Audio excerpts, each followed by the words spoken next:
I used to believe that the most important moments in life announced themselves somehow. I thought there would be a warning, a feeling, a strange coincidence that would make me stop and pay attention. I was wrong. Sometimes something important begins on an ordinary Monday morning, while you are thinking about work, checking the time, and wondering whether you remembered to turn off the coffee maker. For me, it began with a woman on a bus. At that time, I had been taking the same bus to work for almost 2 years. My routine was so predictable that I could have followed it with my eyes closed. I left my apartment at 7:20 every morning, walked 3 blocks to the bus stop, and usually arrived just before the bus did. I always sat near the middle, on the left side, where I could look through the window without being directly in the sunlight. The ride took about 35 minutes. I knew every stop, every traffic light, and even the places where the bus usually slowed down because of heavy traffic. Most of the passengers were familiar too. There was an older man who always carried a newspaper. There was a young woman who spent almost the entire ride looking at her phone. There were students who got on near the college and disappeared. Again 20 minutes later, and then there was her I first noticed. The woman, because she always sat in exactly the same place. The seat was on the right side of the bus, 2 rows behind the rear door. She was probably in her late 50s or early 60s. She had short brown hair, a beige coat during the colder months, and a simple dark handbag that she always kept on her lap. Nothing about her appearance was unusual. She wasn't mysterious looking. She wasn't frightening. She didn't behave strangely. She was simply quiet for several weeks. I barely paid attention to her. Then, one morning, I noticed something. She got on the bus at exactly the same stop every day. She walked to the same seat,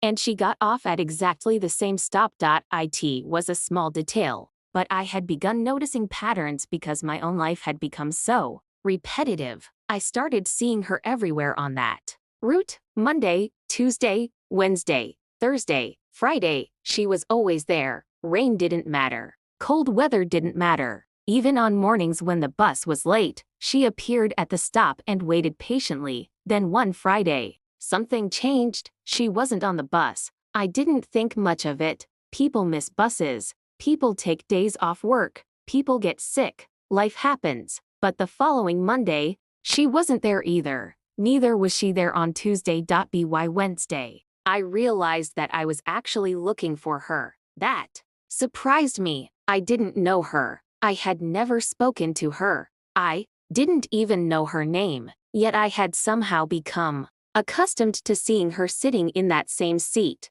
On Thursday morning, I finally saw her again. She was standing at the bus stop, but this time, she looked different. Not dramatically different, just tired. She seemed thinner, and she held her handbag with both hands as though she didn't want to let go of it. When she entered the bus, she didn't immediately sit down. She stood near the front for several seconds, looking toward the back. Then she walked to her usual seat. I watched her through the reflection in the window. For the first time, I wondered where she went every morning, and why she always took this particular bus. I began noticing other things. She never used her phone. She never listened to music. She never read. She never talked to anyone. Instead, she spent most of the ride looking through the window. Sometimes, she seemed to be watching the buildings, sometimes the trees. Sometimes, she simply stared ahead as if she were somewhere far away. There was one particular stop where she always became more attentive. It was an old neighborhood near the edge of downtown. Most passengers ignored it. The buildings there were older, the sidewalks narrower, and several small businesses had closed over the years. But whenever the bus approached that area, the woman would straighten in her seat. She would look out the window, and then, after a few seconds, she would relax again. One morning, I decided to watch what she was looking at. The bus stopped. Several people got off. The woman remained seated. Across the street was a small brick building. It had once been a community center, but the sign above the entrance had faded so badly that I could barely read it.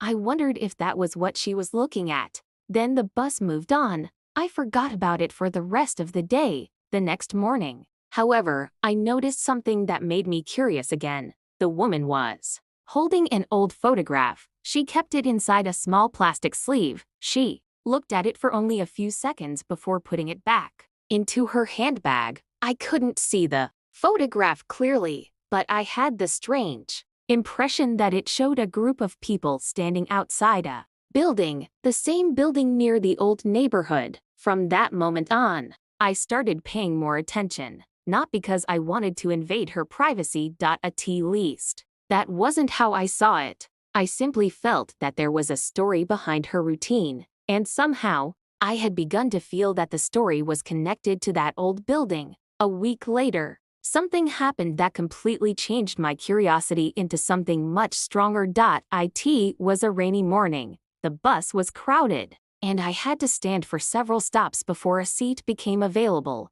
The woman was already sitting in her usual place. As I walked past her, her handbag slipped from her lap. It fell onto the floor. The zipper opened, several things scattered across the aisle. She immediately bent down to collect them. I helped pick up a small notebook that had fallen near my feet. When I handed it back, I accidentally saw the cover. There was a date written on it, a date from 20 years earlier. I didn't think much of it at first, but beneath the date was a name I recognized. It was the name of the old community center. I handed the notebook back and returned to my seat for the rest of the ride. I couldn't stop thinking about it. Why would a woman carry a 20-year-old notebook on a bus every morning? Why did she always look toward that building? And why had she disappeared for 3 days before suddenly returning? I told myself that it was none of my business.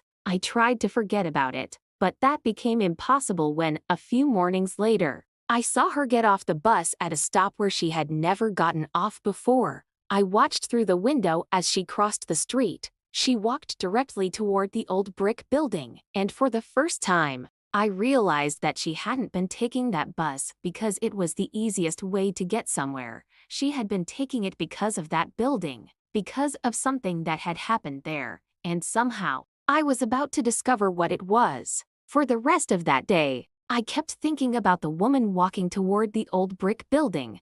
I couldn't explain why it bothered me so much.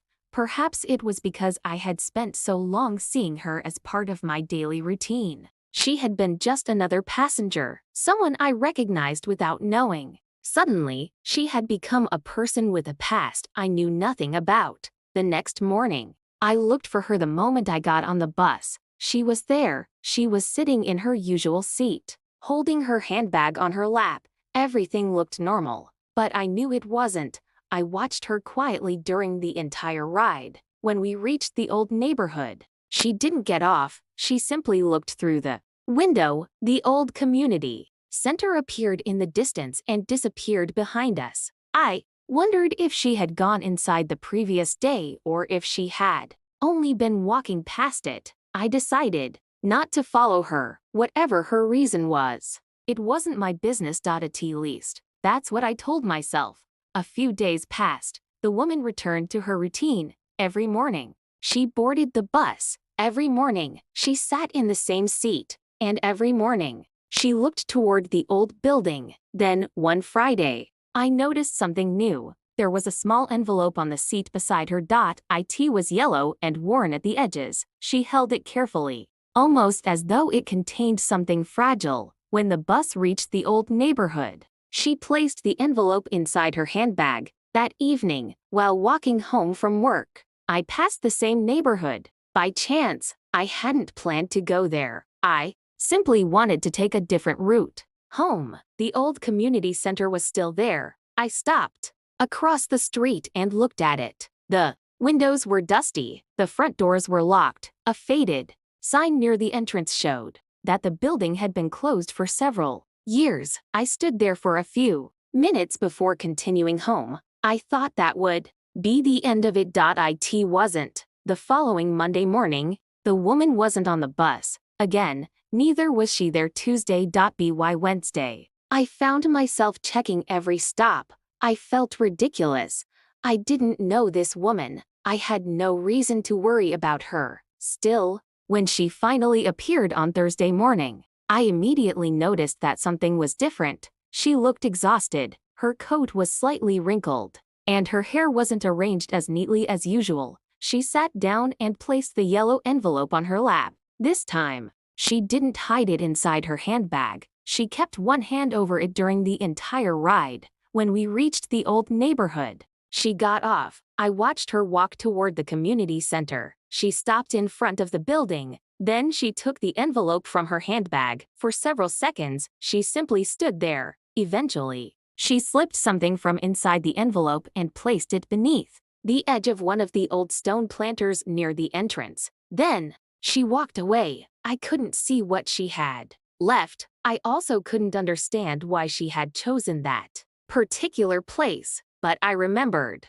the date written on the old notebook, 20 years ago. There was clearly a connection. That evening, I found myself thinking about the planter. I knew it was wrong, but curiosity got the better of me. The next day, I got off the bus at the same stop. The old building looked exactly as it had before. I walked toward the entrance. The woman wasn't there. I looked around before approaching the planter. Something was hidden underneath it. It was a small photograph. I picked it up. There were 7 people standing in front of the community center. They looked young, much younger than they would have been today. I recognized the woman immediately. She was standing near the center of the group, but there was someone else in the photograph who caught my attention. A little girl. She was standing beside the woman and smiling at the camera. I looked at the photograph for a long